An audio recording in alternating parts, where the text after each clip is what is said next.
മക്കളെ, സൈലത്തിന്റെ മലയാളം ക്ലാസ്സിലേക്ക് വീണ്ടും സ്വാഗതം. അപ്പൊ നമ്മള് ഇപ്പൊ പഠിക്കാൻ പോകുന്നത് ഏതാണ്? അച്യുതമാമ അല്ലെ. അച്യുതമാമ എന്ന് പറയുന്ന വളരെ പ്രധാനപ്പെട്ട ഒരു പാഠഭാഗമാണ്. കഥാപാത്ര നിരൂപണങ്ങൾ ഉൾപ്പെടെയുള്ള ചോദ്യങ്ങൾ 6 മാർക്കിന് ചോദിക്കാൻ സാധ്യതയുള്ള ഒരു പാഠഭാഗമാണ് കേട്ടോ. അപ്പൊ വേഗം എന്താണ് ആ പാഠഭാഗം അല്ലെ? ഏറ്റവും പ്രധാനപ്പെട്ട ഒരു കഥാപാത്രത്തെയുമാണ് നമ്മളിവിടെ പഠിക്കാൻ പോകുന്നത്. പരീക്ഷയ്ക്ക് അത്രയും ഇമ്പോർട്ടന്റ് ആയിട്ടുള്ള ഒരു പാഠഭാഗങ്ങളിൽ ഒന്നാണ് കേട്ടോ. എല്ലാം ഇമ്പോർട്ടന്റ് ആണ്. അപ്പൊ അച്യുതമാമ എന്ന് പറയുന്ന പാഠത്തിൽ എന്താ പറയുന്നത് നമുക്ക് നോക്കാം കേട്ടോ.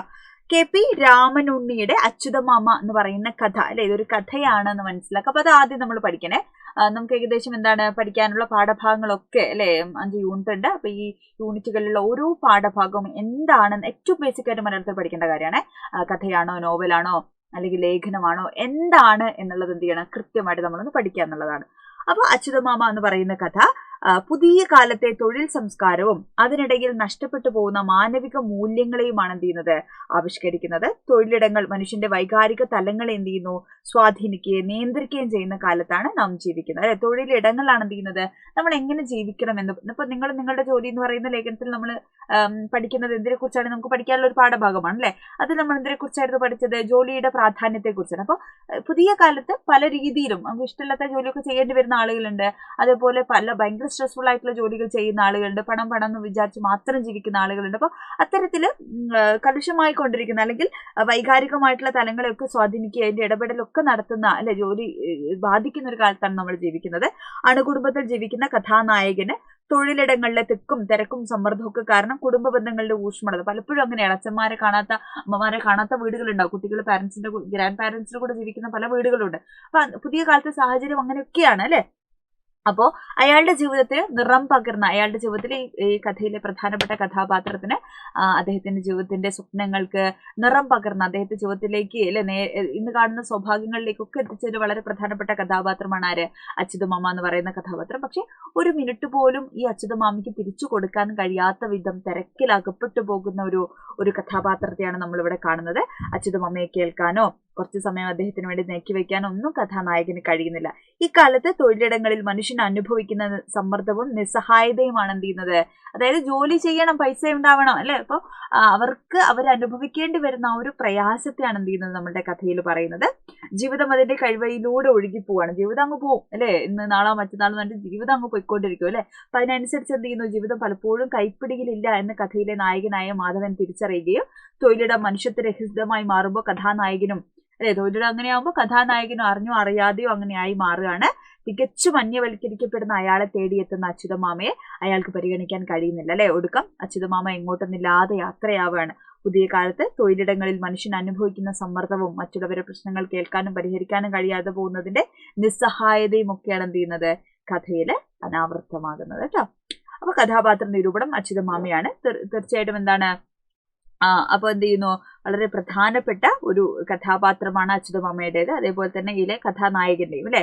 ഓർമ്മയില്ലാത്ത എനിക്ക് ബാല്യത്തിന്റെ സംരക്ഷക പ്രതീകം അച്യുതമാമയായിരുന്നു അല്ലെ. മാധവൻ ഓർക്കുന്നതാണ്. പൂർവ്വകാല അനുഭവങ്ങളിൽ നിന്നും ബന്ധങ്ങളിൽ നിന്നും ലഭിച്ച സ്നേഹവും പരിഗണനയും വിസ്മരിച്ചു പോകുന്ന മാനസികാവസ്ഥയിൽ ആര് സഞ്ചരിക്കുകയാണ്? കഥാനായകൻ സഞ്ചരിക്കുന്നു. ജീവിതം നിയന്ത്രിക്കുന്നത് തൊഴിലും തൊഴിലിടവുമായി തീരുന്നതിന്റെ സംഘർഷത്തിൽ ജീവിക്കുന്നവനാണ് കഥാനായകൻ. കമ്പനി അല്ലെ ഉൽപ്പാദിപ്പിക്കുന്ന രാസവസ്തു പ്രൊഡക്ഷൻ കൂട്ടുന്ന കാര്യമാണ് കാറിൽ കയറി ഉടനെ അദ്ദേഹം ചിന്തിക്കുന്നത് അല്ലെ. അപ്പൊ ഇതൊക്കെ അദ്ദേഹം എന്താണ്, ജീവിതം എന്ന് പറയുന്നത് തൊഴിലിടവുമായിട്ട് കണക്ട് ആയിപ്പോയി അത്രയും. ജീവിതം നിയന്ത്രിക്കുന്ന തൊഴിലും തൊഴിലിടവുമായി ജീവിക്കുന്ന സംഘർഷത്തിൽ ജീവിക്കുന്ന കഥാപാത്രം അല്ലെ. അപ്പൊ അതില് എന്താണ്, അദ്ദേഹം അല്ലെ സെയിം പോയിന്റ് ആണ്. അതായത് കഥാപാത്രത്തെ എത്രത്തോളം എന്ത് ചെയ്തിരിക്കുന്നു, അയാളുടെ ജീവിതത്തിൽ നിന്നും അല്ലെ ഈ തൊഴിലിടം മാറ്റി നിർത്തിയിരിക്കുന്നു. അയാൾക്ക് പേഴ്സണൽ ആയിട്ടുള്ള ഒരു ചിന്ത അദ്ദേഹത്തിനില്ല. എല്ലാ സമയം എന്തിനെ കുറിച്ച് ചിന്തിക്കുന്നത്, ജോലിയിടത്തെ കുറിച്ച് തന്നെയാണ് ചിന്തിക്കുന്നത്. അപ്പൊ കഥാപാത്ര നിരൂപണങ്ങൾ എഴുതുന്ന സമയത്ത് കഥാപാത്രത്തിന് കഥയിലുള്ള സ്ഥാനം, കഥാപാത്രത്തിന്റെ വാക്കുകൾ, പ്രവൃത്തി, വേഷം, രൂപം അല്ലെ, അവരുടെ സംഭാഷണം, ഇതൊക്കെ നമ്മൾ ശ്രദ്ധിക്കണം. കഥാപാത്രത്തിന് മറ്റുള്ളവരുള്ള മനോഭാവം, കഥാപാത്രത്തിന്റെ സാമൂഹ്യമായ കാഴ്ചപ്പാട്, കഥാപാത്രത്തിന്റെ നിലപാടുകൾ, ഇതൊക്കെ എന്ത് ചെയ്യണം, നമ്മൾ വിശദമാക്കണം. പിന്നെ അച്യുതമാമയാണ്. അച്യുതമാമയുടെ കടന്നു വരുന്നതെന്ന് പറഞ്ഞു കഴിഞ്ഞാല് അച്യുതമാമ വരുന്നതോടുകൂടിയാണ് അല്ലെ കഥ ആരംഭിക്കുന്നത്. അപ്പൊ മാധവന്റെ തിരക്ക് പിടിച്ചൊരു ദിവസത്തിലേക്കാണ് അച്യുതമാമ എത്തുന്നത്. മാധവനോട് സംസാരിക്കാൻ കുറച്ച് സമയം വേണമെന്ന് അച്യുതമാമ ആവശ്യപ്പെടുന്നു. മാധവൻ ഒരു നിമിഷം അല്ലെ, 1/2 നിമിഷം പോലും അദ്ദേഹത്തിന് ഇല്ലായിരുന്നു അല്ലെ.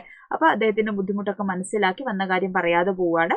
അച്ഛനെ കുറിച്ച് ഓർമ്മ പോലും ഇല്ലാത്ത മാധവന് അച്യുതമാമ ആരെന്നെയായിരുന്നു, സ്ഥാനം കൊണ്ട് അല്ലെ, അദ്ദേഹത്തിന്റെ കർമ്മങ്ങൾ കൊണ്ട് അദ്ദേഹം അച്ഛന്റെ സ്ഥാനത്ത് തന്നെയായിരുന്നു നിന്നിരുന്നത് എന്നുള്ളതാണ്.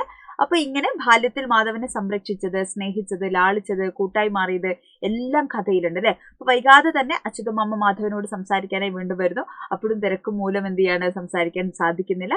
പക്ഷെ എന്നാലും പരിഭവമൊന്നും ഇല്ലാതെ മടങ്ങിപ്പോവാണ്. പിന്നീട് ഞായറാഴ്ച വരാൻ പറയുന്നു. പറഞ്ഞ സമയത്ത് തന്നെ അച്യുതമാമ എത്തുന്നു. പക്ഷെ അച്യുതമാമയ്ക്ക് വേണ്ടി മാറ്റിവെക്കാൻ മാധവന് സമയം ഉണ്ടായിരുന്നില്ല. അപ്പൊ മനസ്സിന്റെ വേദന ഉള്ളിലൊതുക്കി അച്യുതമാമ പടിയിറങ്ങുന്നത് കഥയിൽ നമുക്ക് കാണാം അല്ലെ. അപ്പൊ മാധവന് തന്റെ ജീവിതത്തിൽ ഉടനീളം അദ്ദേഹം നൽകിയിരുന്ന സ്ഥാനം കഥയിൽ നിന്ന് നമുക്ക് മനസ്സിലാക്കുന്നു. തറവാടിന്റെ ഓഹരി മാധവന് കൈമാറിയിട്ട് എങ്ങോട്ട് നിന്നില്ലാതെ പടിയിറങ്ങി പോകുന്ന അമ്മാവനെയാണ് നമ്മൾ എന്ത് ചെയ്യുന്നത്, നമ്മുടെ കഥയിൽ നമ്മൾ കാണുന്നത് എന്നുള്ളതാണ് കേട്ടോ. അപ്പൊ ഇത് രണ്ടും വളരെ പ്രധാനപ്പെട്ട കഥാപാത്ര നിരൂപണങ്ങളായിട്ട് ഈ പാഠഭാഗത്ത് നിന്ന് ചിലപ്പോൾ ചോദിച്ചേക്കാം. ഇമ്പോർട്ടന്റ് ആയിട്ടുള്ള ഒരു ചോദ്യമാണ്. അച്യുതമാമയെ കുറിച്ചും മാധവനെ കുറിച്ചൊക്കെ പാഠപുസ്തകം വളരെ വൃത്തിയിൽ എന്ത് ചെയ്യണം, വായിക്കണേ. അപ്പൊ പാഠഭാഗത്ത് നിന്ന് ചോദ്യങ്ങൾ വരും. കഥാപാത്ര നിരൂപണമൊക്കെ ചോദിക്കുമ്പോൾ സംഭാഷണങ്ങളൊക്കെ കിട്ടണമെങ്കിൽ എന്ത് ചെയ്യണം, നമ്മൾ പാഠഭാഗം ക്ലിയർ ആയിട്ട് നമ്മൾ വായിക്കുക എന്നുള്ളത് ഇമ്പോർട്ടന്റ് ആണ്. ഇനി ഏതെങ്കിലുമൊക്കെ പാഠം മക്കൾക്ക് ആവശ്യമുണ്ടെങ്കിൽ ഏതെങ്കിലുമൊക്കെ പറഞ്ഞു തരണമെങ്കിൽ അത് കമന്റ് ചെയ്യണം കേട്ടോ. ഫ്രണ്ട്സിനൊക്കെ ഷെയർ ചെയ്ത് കൊടുക്കണം. സൂപ്പറായിട്ടിരിക്കണം, അടിപൊളിയായിട്ട് പഠിക്കണം. അപ്പൊ നമുക്ക് വീണ്ടും കാണാം. ബൈ.